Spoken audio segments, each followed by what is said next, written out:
O que significa descarbonizar a economia? E como fazer disso uma oportunidade para reduzir as desigualdades sociais? Eu me chamo Carolina Stavalli e sou vice-diretora do Instituto Sustentação.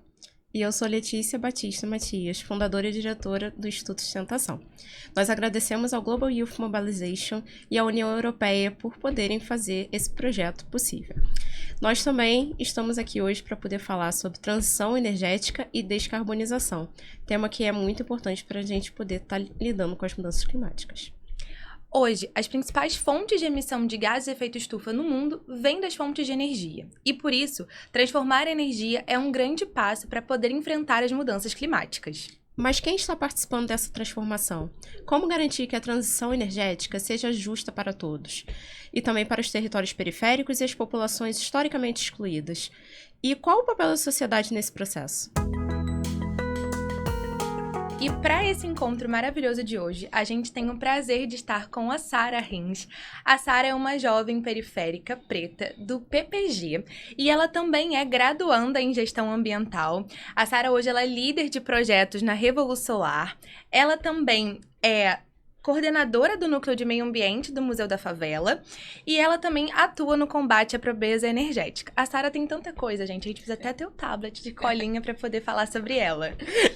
A Sara, ela é ativista climática e jovem negociadora pelo clima, participou da COP30 em Belém e possui formação em mudanças climáticas pela Youth Climate Leaders, a YCL, que inclusive participamos da mesma turma da YCL. Ela também é formada pelo The Climate Reality Project e pelo Earthshot Prize. Ela tem experiência em mobilização social e já atuou e colaborou em diversos projetos em territórios de favelas, fortalecendo iniciativas socioambientais e comunitárias. Sara, seja muito bem-vinda ao Pode Sustentar. A gente está muito feliz de ter você aqui. A gente quer agradecer pela oportunidade de ter você aqui com a gente. E aí, para começar a nossa pergunta de abertura, a gente queria que você falasse um pouquinho pra gente da sua trajetória. Como que você entrou nessa área climática, de transição energética? Muito obrigada. Eu que agradeço o convite. Também estou super animada e feliz de estar aqui com vocês. Eu vou ficar assim, balançando a cadeira que eu fico igual criança, gente. Mas, para falar um pouquinho o que me motivou a trabalhar com transição energética, justiça climática, eu acho que foi a minha indignação, né? Diante das desigualdades que a gente enfrenta, né? Eu sou uma jovem, como você falou, periférica, eu sou cria do PPG, Pavãozinho Cantagalo, que é uma favela na zona sul do Rio de Janeiro, mas por estar ali na zona sul a gente tem bastante privilégio, mas a gente sofre ainda com muitas desigualdades, né, sociais e territoriais. Então, eu acredito muito no poder da transformação. E eu começo a trabalhar com essa pauta de clima, meio ambiente, né? Em um projeto que teve no meu território, onde eu aprendi ali sobre os 4 R's. Hoje já tá no 7º, né? Então a gente estava ali nos 4 R's e aquilo ali me despertou, fez eu olhar para o meu território de uma forma diferente. Então eu comecei a enxergar como os desastres climáticos, como as políticas que não conseguem alcançar o território ou às vezes chegam e não têm continuidade, impacta diretamente o território. Então aquilo ali começou a me incomodar, né? E a gente que é de território de favela, até um tempo atrás, né, quando a pauta principal não era clima, a gente não falava sobre isso, né? Então a gente não tem muito esse conhecimento. Então eu tive que buscar isso fora do meu território, né, para poder alcançar esse conhecimento. E eu digo muito que não é para o meu crescimento próprio, mas eu quero trazer esse conhecimento para dentro do meu território, né, e poder impactar de fato a vida de outras pessoas e principalmente, né, deixar aí um legado bom. Eu tenho um filho, então quero que ele viva tenha um futuro melhor, né, viva bem, tenha qualidade de vida, né, que eu acho que esse é o principal. As mudanças climáticas, ela impacta diretamente na qualidade de vida das pessoas. Sim, Sara, eu gostaria também de agradecer por você estar aqui com a gente. O que você disse sobre a questão de você ter um filho, você querer deixar um legado pro seu filho, eu acho que acaba sendo a motivação de muitas pessoas também para procurarem se estarem participando desses projetos e estarem atuando na pauta climática. Eu conheço algumas pessoas que realmente entraram nisso por conta de pensar nas futuras gerações, estar pensando nos filhos, enfim, às vezes sobrinhos. Sim. Mas... Não, eu tenho um monte de criança, então eu quero que minhas crianças vivem bem, gente. Eu acho que é sobre isso também, né? A gente tá lutando por nós, mas a gente tá lutando pelas próximas gerações. Isso. Então, Sara, quando a gente fala em transição energética, do que a gente tá realmente falando? Então, transição energética é como a gente produz e usa, né, a energia. E aí, quando a gente fala de transição energética, eu acho que é sair das fontes que poluem, né, como petróleo, carvão, e passar a usar e investir em energias limpas, né, como solar, eólica, e pensar no futuro melhor, né? Um planeta melhor para as pessoas. Eu acho que transição energética é isso. E tem um ponto que eu acho que é muito relevante a gente falar, que mesmo no Brasil, em que a gente tem boa parte da nossa matriz elétrica sendo ainda assim limpa, né, uma fonte considerada limpa, ainda é importante falar sobre isso, porque a gente ainda tem, sim, uma parte da nossa energia que não vem das hidrelétricas. Então, falar de descarbonização eu acho que é muito importante. E aí eu queria aprofundar um pouco mais com você, por que descarbonizar hoje é de fato essa grande estratégia que a gente entende como a principal para enfrentar mudanças climáticas? Descarbonizar, né? Diminuir a fumaça, né, que estamos jogando no planeta. E aí a gente fala da emissão dos gases, né, do efeito estufa. Então, descarbonizar principalmente o dióxido de carbono, né? E mudar, reduzir essas emissões, né, que impacta diretamente o efeito estufa e tentar combater aí o aumento da temperatura do planeta, que é o que a gente vem enfrentando, né? A gente vê que por mais que tenha as NDCs, a gente não está conseguindo alcançar as metas, então a descarbonização ela entra mesmo nesse mérito de tentar reduzir as emissões, né, para poder combater aí o aumento da temperatura e esse colapso aí global que a gente está vendo e às vezes esperando, né, porque as notícias fazem a nossa cabecinha, né, achar que, nossa, o mundo vai acabar amanhã. É assustador, né? E eu acho que tem um ponto que a Sara falou, que eu acho que era até legal da gente falar, né, Letícia? O que são as NDCs? NDCs são as contribuições nacionalmente determinadas que foram implementadas após o Acordo de Paris. Então, basicamente, o que é, né? É um documento em que os países demonstram de que forma eles vão mitigar e se adaptar perante as mudanças climáticas e de que forma eles vão reduzir a emissão de gases de efeito estufa. Só que aí, como muito bem dito pela Sara, esse documento, né, ele mostra um planejamento daquela parte, daquele país, mas isso não vem sido alcançado. Então, hoje, por exemplo, a gente tem uma NDC brasileira que, inclusive, é uma NDC bastante avançada, bastante ousada, mas a gente tem tido algumas dificuldades. Então, hoje, por exemplo, o Brasil, ele tem uma previsão de net zero, né, de zero emissões de gás de efeito estufa até 2050, né? Só que pelo andar da carruagem, isso tá um pouco difícil de acontecer. E aí, como a Sara falou sobre as notícias, né? Como que isso se relaciona? A gente tem agora um super El Niño chegando, e eu já venho uns bons episódios falando sobre El Niño, porque realmente isso é uma coisa que está me assustando. Uhum. E aí, por que El Niño se linka diretamente? Porque, bom, o El Niño, ele é um fenômeno climático natural, assim como o efeito estufa, mas ele vem sendo agravado por conta da quantidade de emissões de gás de efeito estufa que a gente vem... Efeito estufa, não. De gases poluentes, né? Que vão, de fato, ainda aumentar o efeito estufa, que é um fenômeno natural da Terra. Então, eu acho que a gente fica muito preocupado, né? Ainda mais a gente que vem do Rio de Janeiro, em que uma mínima chuva, assim, às vezes 10 milímetros, que é considerado um índice pluviométrico baixo, ele é capaz de causar estragos, ainda mais um El Ninho. Não, com certeza. O que você disse da questão das contribuições nacionalmente determinadas, a gente tem as atualizações, né, dessas contribuições. E teve uma atualização, inclusive, que teve que rolar uma pressão popular, foi recente, porque essa atualização estava sendo feita de maneira errada, a fim de conseguir não precisar diminuir o suficiente. Então, assim, foi meio que uma pedalada que fizeram na contribuição nacionalmente determinada do Brasil. Então, a partir da pressão popular, a partir da pressão dos movimentos, das organizações, que a gente conseguiu aí tá revisando isso e colocando a contribuição correta que a gente precisa. E aí a gente vê as atualizações dos países, muitas vezes não são nem um pouco ambiciosas. A gente vê atualizações que ficam ali no que já estava mesmo e não conseguindo ir no caminho realmente de chegar ao net zero.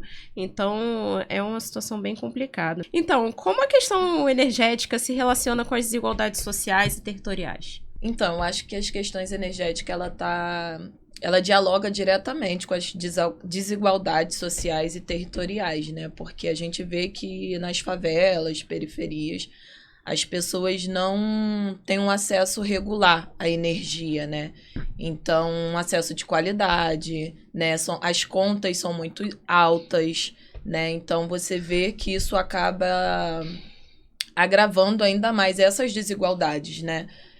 A gente vê que na favela, algumas pessoas, a Revolução Solar vai até lançar um diagnóstico socioenergético que fala sobre isso. E a maioria das famílias entrevistadas, né, pagam mais de 10%, né, da sua renda com energia. Então, as pessoas ficam ali querendo escolher entre pagar a conta de luz, comprar alimento, fazer um curso, né, ter um momento de lazer, e isso acaba agravando mais ainda a pobreza energética. Então, o acesso de energia de qualidade, né, ele dialoga direto, né, na qualidade de vida dessas famílias, impacta na renda.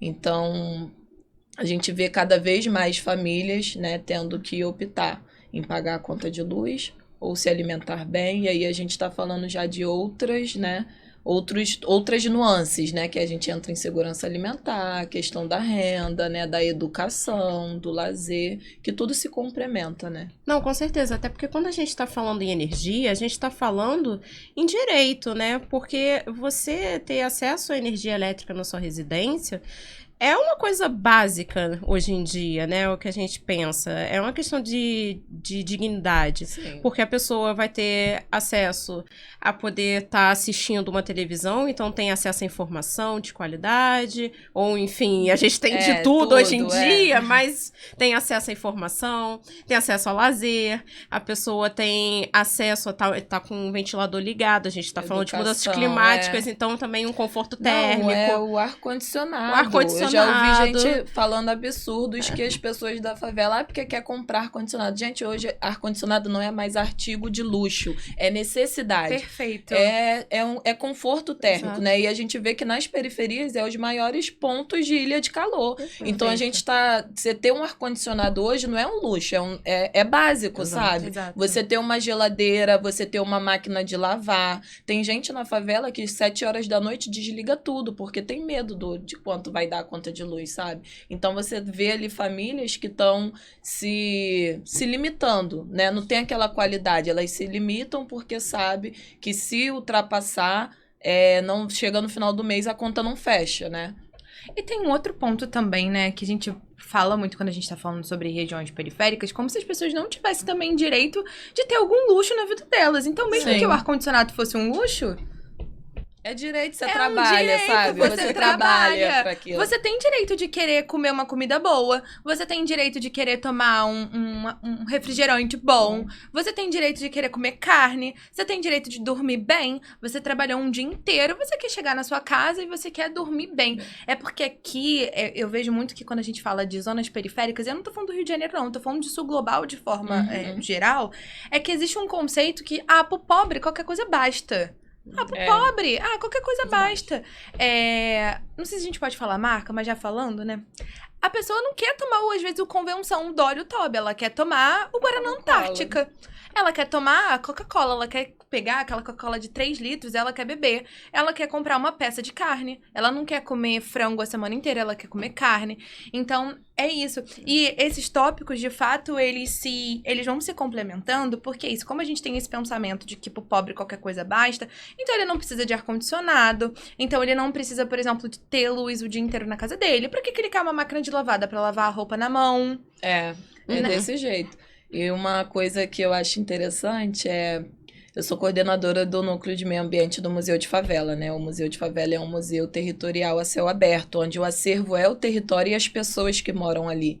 E a gente tem um circuito que o nome é Casas Telas, né? Então a gente conta a história daquele território e dos moradores através de grafites e pinturas na casa desses moradores. Então é um circuito que passa por dentro do pavãozinho contando essa história. E às vezes a gente recebe alguns grupos estrangeiros, né, para poder fazer esse circuito e falar. E dentro de uma mediação dessas, né, um estrangeiro perguntou para mim como que era a questão dos impostos, né? Porque ele ouviu falar que a favela não paga imposto. Eu falei assim, mas isso é a maior mentira que você pode falar, que você já ouviu, porque o imposto aqui no Brasil, ele é embutido em tudo que a gente compra. Então, se eu comprar uma bala no mercado, um arroz, um feijão, eu tô pagando imposto. Então, você vê como que as pessoas vêm com uma informação totalmente defasada, né, para esses territórios, e acreditam de fato no que os outros falam. Então, essa é a importância também do turismo comunitário, né? Porque quando as pessoas têm acesso a esse território e ouvem as histórias, as vivências das pessoas que moram ali, mudam o conceito delas de pensar, né? Não, com certeza. Você botar o pé no território é totalmente diferente de você ouvir uma história, Sim. né?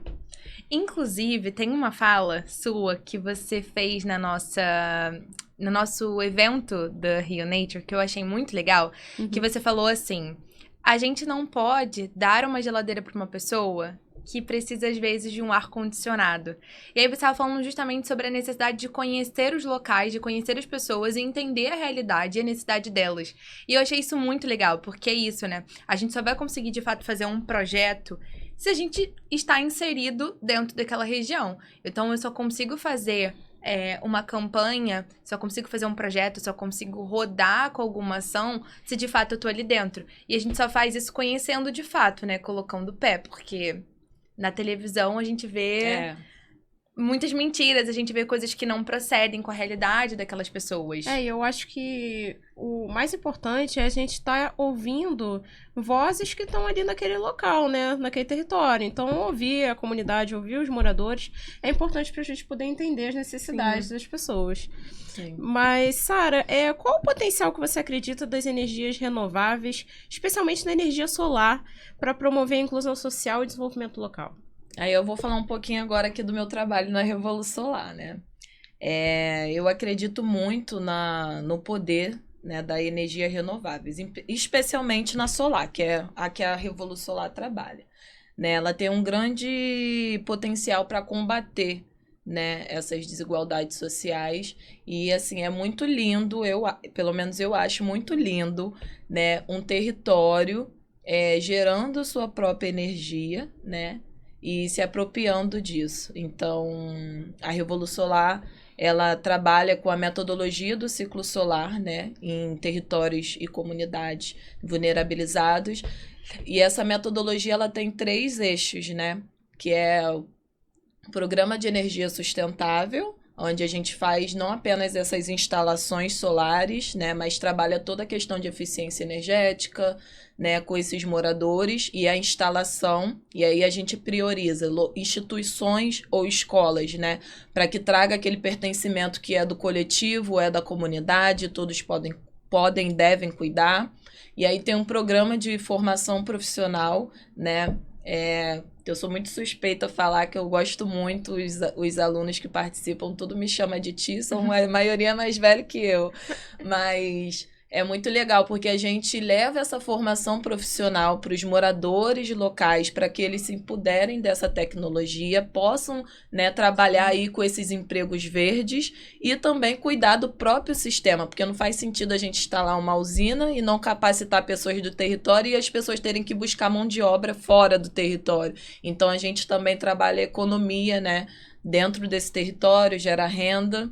E o programa de educação e cultura também, que a gente faz com crianças, adolescentes, lideranças locais, para poder falar sobre meio ambiente, energia, né, para poder disseminar o conhecimento que a gente vê que é muito pouco. Porque quando a gente fala de energia solar em favelas, né, a gente vê que é uma realidade muito distante. As pessoas não se vê alcançando aquilo, né? E até um tempo atrás era absurdo, realmente, né? Era muito difícil conseguir, mas você vê que a gente vem avançando, né? E hoje os custos são bem menores, mas ainda assim, para quem vem, né, desses territórios é difícil alcançar. Então, quando você chega num território com um projeto desse, e a Revolução Solar também constrói tudo com a liderança local, né, instituição parceira, a gente não vem nada do zero, tudo é montado junto com eles, não é nada pronto. Então a gente vê ali o dedinho, a mão de cada um, e isso traz essa questão do pertencimento, né, do acolhimento dessas pessoas, dessas lideranças, entender se as atividades, né, que eles já fazem podem complementar o nosso trabalho, como que a gente pode potencializar essas atividades e não chegar com as coisas ali amarradas, né? Que é essa questão que eu te falei. Como que eu vou chegar numa instituição falando que eu tenho isso se ela precisa daquilo, né? Então, esse ouvir antes de entrar no território de fato é muito importante. Eu achei muito legal o que você falou, porque eu acho que uma das grandes dificuldades de projetos, não só projetos sociais, mas todos os projetos que vêm implementar alguma coisa nova, é que muitas vezes você não consegue ter continuidade, porque você não tem mão de obra capacitada para que aquilo permaneça, né? Uhum. Então, eu instalo placas solares, mas eu não tenho pessoas capacitadas para fazer aquela manutenção. Então, aquilo depois vai virar lixo? Sim. Porque qualquer equipamento eletrônico precisa de manutenção, né? Às vezes de reposição de uma peça, de uma limpeza, às vezes adequada. Então, se eu tenho pessoas que são capacitadas, ela garante que naquele local, aquele aparelho, aquele produtor de energia, ele vai permanecer funcionando e eu ainda garanto uma outra fonte de renda, porque se a gente está expandindo cada vez mais energia solar, então significa que a gente também precisa de mão de obra para poder fazer esse reparo, né, esse cuidado. E o ponto que você falou, que é de trazer as pessoas para dentro do projeto, isso é muito importante, porque às vezes, a gente tá falando de escola, né? Você falou que a escola é muito importante. Mas às vezes a escola já tem energia boa. Às vezes, para aquelas pessoas, é mais interessante ter dentro do centro comunitário. Porque aí naquele espaço tem evento, tem feira, é um local que as pessoas se reúnem, as pessoas conversam, é um local de lazer. Então, não necessariamente aquilo que a gente entende que é o mais importante, de fato se aplica naquela realidade, né? Não, com certeza. E então, assim, o que a gente percebe é que é um projeto que dá certo há 10 anos, né? Que a Revolução Solar fez 10 anos agora. Fez aniversário. Fez aniversário, tá de muito parabéns. Então, o que a gente percebe é que dá certo, por quê? Porque tem parceria, porque tem entendimento do território, tem parceria com as pessoas, tem formação profissional e gera emprego, além de dar dignidade através da energia. Então, eu acho que esse somatório é que faz esse projeto dar tão certo para as comunidades, né? Sim. E aí, a gente queria saber, Sara, se tem alguma história ou se tem algo que você observou de transformação dentro do local que você mora. Por exemplo, eu antes passava por um determinado local, a energia era falha, ou a gente não conseguia desenvolver certas atividades e agora a gente consegue. Ou a vida de uma pessoa mesmo que foi transformada, que passou a ter mais conforto. Dentro do meu território, né, a gente tem até um projeto da Revolução Solar lá. Eu chego na Revolução Solar para poder trabalhar nesse projeto e eu fico muito feliz com isso. E lá é dentro de uma escola que atua há mais de 40 anos no território, né? É uma escola muito importante porque ela, além de levar a educação, ela faz um trabalho social muito bom dentro do território. E a gente vê que é um ensino de qualidade, né? E essa escola, ela trabalha com outros parceiros. Então, você vê as crianças tendo uma grade curricular ali, enquanto outras que estudam na escola municipal ali embaixo não tem. Então, a gente chega nessa escola para poder levar a energia solar, né? E a gente também capacitou alguns funcionários da escola, né? Além de moradores, a gente capacita alguém da instituição para poder conhecer o sistema, tudo certinho. E aí é incrível que o Reginaldo, que trabalha na escola, ele também ele é multitarefas, né? Aquelas pessoas que faz tudo. E aí eu fiquei muito feliz quando a gente encerra o curso, aí ele me mandou mensagem, olha aqui, incluí no meu currículo. E são as pessoas, assim, ele e um outro aluno também que é super dedicado, já trabalhava com questões de eletrônica. Então, o curso da Revolução Solar também, ele pega uma parte de introdução à eletricidade. Então, as pessoas tanto podem trabalhar como auxiliar de eletricista, como instalador fotovoltaico, né? Uma formação bem completa. E ver as histórias que eles contam, consegui essa experiência. A Revolução Solar hoje também está trabalhando para essa questão de empregabilidade, né? A gente está montando aí um projeto para montar uma plataforma de empregos, né? Para poder divulgar esses ex-alunos da Revolução Solar com grandes empresas, porque a gente entende também, porque ainda é difícil alcançar esses empregos, né? Ainda mais essas pessoas que vêm de territórios vulnerabilizados. Algumas empresas não aceitam, não dão oportunidades, é difícil buscar essas vagas, por mais que aonde eu vou, pelo menos, tá todo mundo se falando que tem muito emprego, tá gerando muito, mas aonde que não acha essas mãos de obra, sabe? Então, é bem sobre isso. Então, a Revolução Solar está trabalhando nessa plataforma, que é a Conecta Solar, para poder divulgar esses alunos, né, para essas grandes empresas. Então, quando a gente vê alguém do território ali relatando essas pequenas mudanças, mas que para eles tem um significado muito grande, é muito bom, né? Então, ali você está trabalhando não só a educação, como a fonte de renda, né? A saúde mental dessas pessoas, né? Porque a gente vê que tanto a crise climática como empregos, elas afetam diretamente a nossa emocional, né? A nossa saúde mental. Então, acho que esse retorno, né, do território é o que me impacta mais, esses relatos. Até quem não participou da formação, mas que teve um amigo, ou um marido, um pai, nossa, eu gostei bastante, agora eu sei sobre isso. As crianças, quando tem aula, sempre tá falando, né, sobre energia solar. A gente fez uma semana lá do meio ambiente para contar histórias, né? E eu até achei uma certa dificuldade de encontrar histórias relacionadas a mudanças climáticas para poder trabalhar com as crianças. Aí eu, junto com a pessoa que trabalha comigo, né, eu falei assim, vamos inventar. Vamos sair do campo aqui real, vamos pro imaginário. E foi muito engraçado que a gente foi fazendo todo o processo junto com as crianças e eu ficava, gente, a próxima vez a gente tem que vir aqui para montar livros, né? Porque elas vão se deixar. E assim, você vai trabalhando desde o pequeno, como elas entendem. Aí, vem da onde vem a energia? Do fio.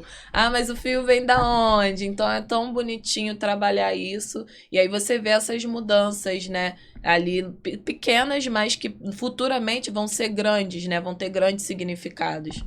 O que você disse me toca muito, porque eu acredito muito no poder transformador da educação, né?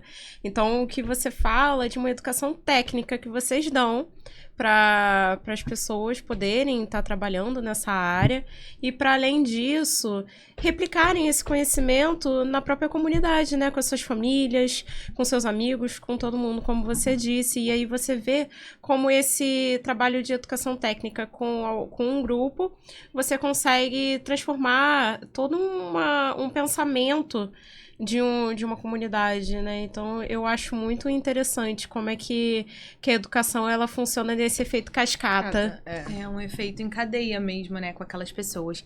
E aí, Sara, tem um ponto que eu queria te perguntar, até pela sua experiência com a Revolucionar, mas não só lá, de forma geral. Hoje, o que você acha que é um dos principais desafios para a gente conseguir fazer uma transição energética no Brasil? E não só fazer uma transição energética, mas também fazer uma transição energética justa, né? Que a gente não deixe ninguém para trás e que essas pessoas sejam incluídas nesse processo, né?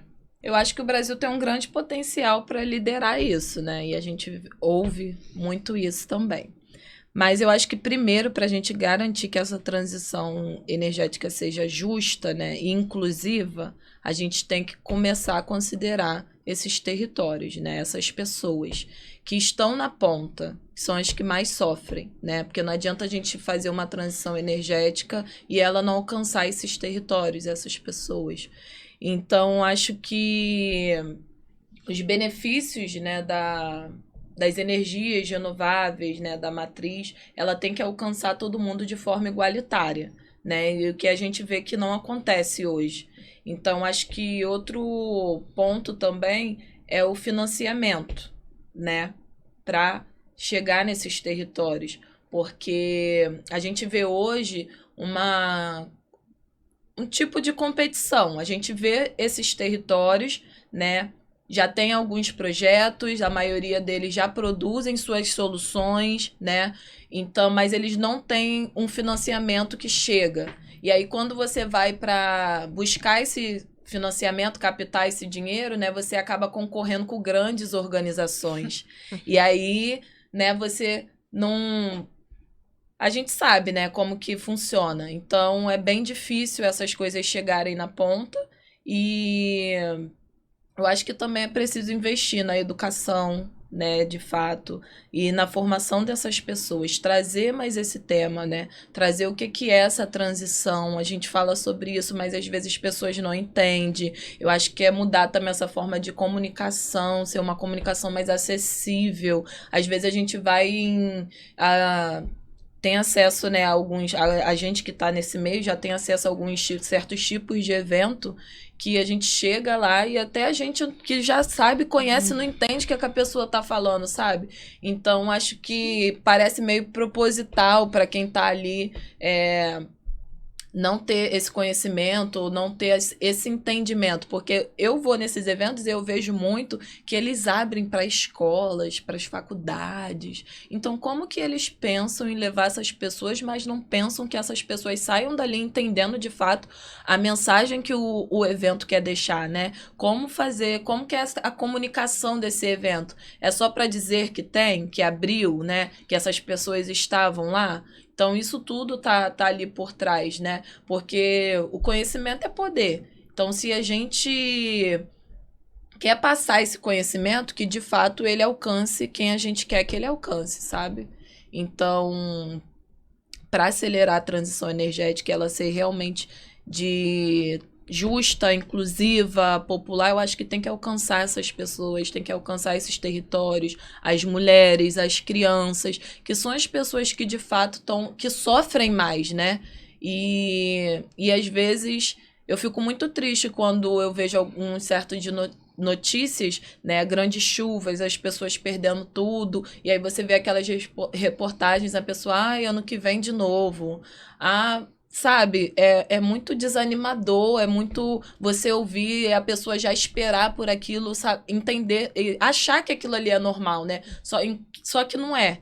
E eu acredito muito também no poder do conhecimento, porque ele pode transformar. E quando você transforma um pensamento, você tem pessoas que querem mudança. E aí, quando você quer mudança, você começa a trabalhar para aquilo, você começa a correr atrás. Então, aí você vê pessoas militando, usando a sua internet para poder falar, para poder denunciar as coisas do seu território. Isso é importante, sabe? E às vezes a pessoa não tem esse conhecimento, né? Eu fiquei sabendo recentemente de uma formação para comunicadores territoriais, com a pauta de clima. E eu achei isso super importante, porque às vezes você vê esses tipos de formação, mas é para falar sobre outras coisas. Mas quem está ali no território, que tem esse conhecimento para poder denunciar, o bueiro aqui da minha rua tá uma semana. O lixo aqui, o caminhão não subiu. Sabe? Então, é esse tipo de pessoas de formação que a gente espera que tenha mais, que alcance e que vai fazer, né, que a gente tenha uma transição energética justa, que contemple essas pessoas, né? E pessoas que saibam dos seus direitos, né? E que busquem por eles. Nossa, e você falou sobre saber dos direitos, eu acho que isso é muito importante quando a gente tá falando também de um ano de eleições, né? E a gente, mais uma vez, é o que tudo indica, a gente vai ter um cenário muito polarizado nessas eleições, e aí é muito importante a gente ter consciência de quem que a gente vai eleger e de quem que a gente tá depositando a nossa confiança. Porque, como você falou, a gente tá num momento em que a gente precisa ter não só conhecimento, mas a gente precisa ter meios de poder trabalhar nessa nova realidade, né? Então, observar mesmo, de fato, quais são as pautas desses candidatos, né? Se existe, de fato, uma preocupação com essas regiões, de que forma a gente vai enfrentar essas mudanças que cada vez vão ser mais severas e recorrentes, como você falou. As pessoas já esperam pelo pior todos os anos, não porque elas são pessimistas, mas porque, de fato, todos os anos aquele território sofre com a mesma situação, sofre com o mesmo problema. E aí a gente se questiona de várias coisas, né? Poxa, mas o poder público tem ciência, né? Porque se todo ano aquela região alaga, então significa que eu preciso fazer uma obra de infraestrutura para melhorar aquela região. Se eu sei que todo ano tem problema de energia no Rio de Janeiro, porque vai chegar um verão absurdo, aterrorizante, então eu preciso fazer uma obra de infraestrutura dentro da minha rede de energia, porque a gente já sabe que isso vai acontecer, de mesmo modo que a gente já sabe que a gente vai enfrentar um super El Niño, e isso tem tudo a ver com energia, porque isso vai ser uma época do ano em que as pessoas vão ligar muito mais ar-condicionados, elas vão ligar muito mais ventilador, a gente vai tomar muito mais banho, a gente vai trocar muito mais de roupa. Então, a gente vai ligar mais a nossa máquina de lavar. Então, o nosso consumo energético nessas temporadas aumenta muito, né? Com certeza. Eu queria que você falasse um pouquinho pra gente sobre como iniciativas de gestão distribuída de energia e energia comunitária, elas podem fortalecer a autonomia desses territórios, principalmente como a Carol está falando, em relação a essa sobrecarga mesmo de energia que a gente vai ter, por exemplo, no El Niño. Então, a geração distribuída, né, a Revolução Solar tem até um estudo sobre isso, né, de interesse social ainda, né, complementando. Nos territórios, eu vou dar um exemplo que a Revolução Solar ela foi fundada na Babilônia Chapéu Mangueira, né, e lá a gente tem a primeira cooperativa em favelas do Brasil. E lá a gente tem usinas espalhadas na associação de moradores, na quadra comunitária, né? E atende hoje mais de 70 famílias. Então, a gente vê como que é esse impacto no território e as pessoas defendem aquilo, né? Elas se apropriam dessa energia, né? Como que ela pode transformar. E eu acho muito interessante que existe um estudo do Polis que ele diz que quem economiza com energia gasta com comida. Então, isso é muito impactante, porque não adianta nada você ter uma geladeira ligada e você abrir ela tá vazia, né? Então, quando você economiza com energia, além de gastar com comida, você vai gastar com educação e outras coisas. E esse eu acho que é um dos principais impactos, né? A liberdade de escolha. Porque às vezes a gente fica preso, né, a determinados tipos de coisa. E quando a gente vê que a economia, ela nos limita muito. Então, quando você chega ali no final do mês, você vê aquelas contas, aí você paga um aluguel, você paga mercado, tem farmácia, aí tem a conta de luz, que vem um valor absurdo. Você entra em desespero, né? E aí você tem que fazer escolhas, e escolhas difíceis, que pesam, né? Então, eu acho que esse impacto é o principal. E a geração distribuída de interesse social é isso, é poder levar energia para essas pessoas que não têm acesso, né? A gente vê alguns exemplos também aí do Luz para Todos, lá na Amazônia, que é um projeto incrível, ótimo, mas que ainda assim tem as suas falhas, né? E não contempla todas as comunidades. Então, isso agrava, além das desigualdades, as emissões dos gases, porque é muito dinheiro gasto com diesel, né? E aí impacta a renda, impacta todo o outro, que é uma cadeia, porque tudo está ligado, né? Então, a gente vê que o acesso à energia de qualidade, ela impacta diretamente na vida das pessoas no dia a dia, né? Você ter aquele conforto de chegar do trabalho, tomar um banho, ligar a televisão ou estudar, né? Ter a geladeira cheia e ter essa qualidade de vida. Eu acho que o principal é isso, qualidade de vida. Porque se a gente não tem qualidade de vida, o resto todo desanda. Nesse contexto, qual você acredita que deve ser o papel dos governos, né, para gerar condições para acelerar a descarbonização da economia brasileira? Eu acho que o papel do governo, como a Carol bem lembrou agora, né, a gente está em ano eleitoral, né, é na criação dessas políticas. E políticas que vão atender de fato todas as pessoas e esses territórios, né? Por isso que é tão importante a gente conhecer os candidatos, saber votar bem, né? Saber quais são as pautas, para poder ver se as pautas estão dialogando com aquilo que você acredita e aquilo que te impacta, né? Porque a gente escolhe essas pessoas, né? Que vão para lá fazer leis, votar em leis, e às vezes essas leis mesmo não contemplam a gente. Então, acho que o papel dos governos, né, é sobre essas políticas públicas, né? Ter pessoas lá dentro que de fato pensam nesses territórios, né? Ou então são desses territórios, porque eu acho isso fundamental também. A gente vê aí um poder muito grande concentrado em um grupo, né, social, enquanto a gente vê outras pessoas excluídas e que querem fazer a diferença. Eu acho que a gente tem que também acreditar muito nessa revolução que está para vir, né, e apoiar essas pessoas, né, porque eu acho que isso é importante.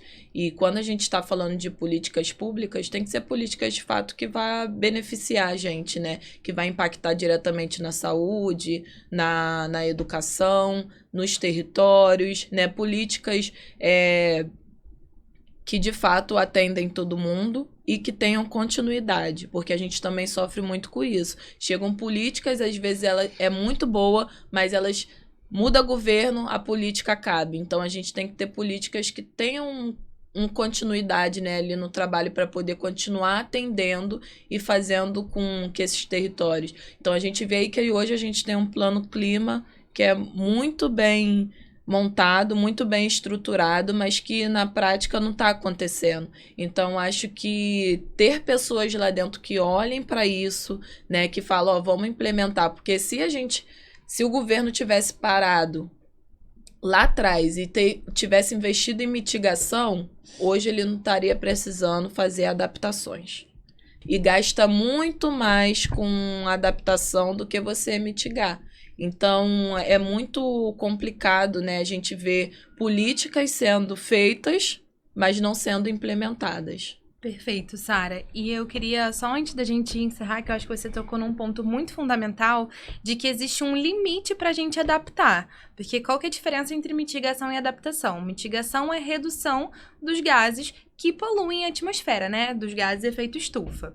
E adaptação é justamente a gente se adaptar frente às mudanças climáticas. Só que se a gente continua emitindo gases, se a gente continua poluindo, a gente vai ficar eternamente adaptando. Então existe um limite, né? Eu não posso adaptar a vida inteira, porque alguma hora a gente precisa parar de emitir gases poluentes. Então uma hora a gente precisa olhar para a transição energética. E essa realidade já chegou, né? Ela já chegou há muito tempo. É que a gente está tentando disfarçar o que vem pela frente. Só que a gente está tendo efeitos cada vez mais severos, a gente tem tido desastres cada vez mais impactantes e a gente também tem tido cada vez mais óbitos oriundos desses efeitos.